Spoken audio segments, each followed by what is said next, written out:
দেখো এরকম একটা চাটনি বানিয়ে রাখলে ঘরের মধ্যে যখন তখন ধোসা আর ইডলি বানাবে আর এই চাটনি দিয়ে খেতে পারবে। তো বাচ্চা মানে বায়না ধরেছে তো বলবে 2 মিনিট দাঁড়া, আমি ধোসাটা শুধু বানাই আর এই চাটনি দিয়ে খেয়ে নেবে। আজকে তোমাদেরকে একটা দারুণ চাটনি শেয়ার করবো, যে কোনো পরোটার সাথে না জমে যাবে।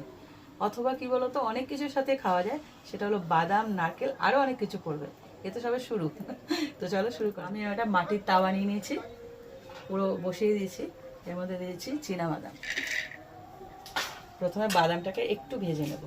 বাদামটা একটু অল্প ভেজে নিয়ে এর মধ্যে দিয়ে দেবো ছোলার ডাল, দিয়ে দেবো গোটা জিরে আর 2টো কাশ্মীরি লঙ্কা। সব কটা এরকম শুকনো খোলাতে আবার ভেজে নিতে হবে। হালকা ভেজে নেওয়ার পর দিয়ে দেবো কারি পাতা। কারি পাতাটা শেষে দেবে, কেননা প্রথমে দিলে কারি পাতাটা তাড়াতাড়ি ভাজা হয়ে যাবে, তার জন্য। দেখো এটা পুরোপুরি ভাজা হয়ে গেছে। এরকম শুকনো খোলায় যখন ভেজে নেবে না, চটপট চটপট আওয়াজ হবে, দেখবে রেডি হয়ে গেছে। কারি পাতাগুলো দেখেই বুঝতে পারছো যে একদম শুকিয়ে গেছে ভেজে। এবার একটা মিক্সি জারে এরকম নিয়ে নেব। ওই চাটুতে একটু সর্ষের তেল দিয়ে দিয়েছি। এবার এর মধ্যে দিয়ে দেবো টমেটো কুচি।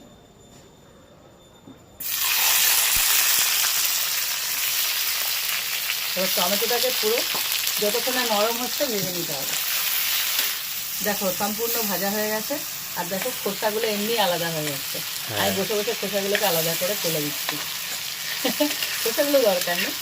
এবার আমি মিক্সির মধ্যে এই টমেটোটাও নিয়ে নেব। তবে এটা যখন মিক্সিতে চালাবে তখন ঠান্ডা করে নেবে, গরম অবস্থায় কিন্তু চালাবে না। এবার এখানে দিয়ে দিচ্ছি নারকেল। এটা শুকনো নারকেল আছে, তোমরা এমনি নর্মাল যে কাঁচা নারকেল হয় সেটাও নিতে পারো, তবে শুকনো নারকেল হলে খেতে বেশি ভালো লাগবে।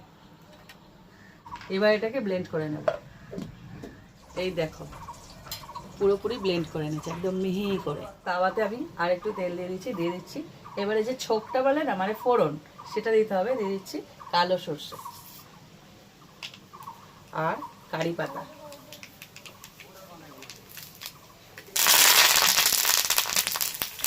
খুব ভালো করে ভেজে নিতে হবে।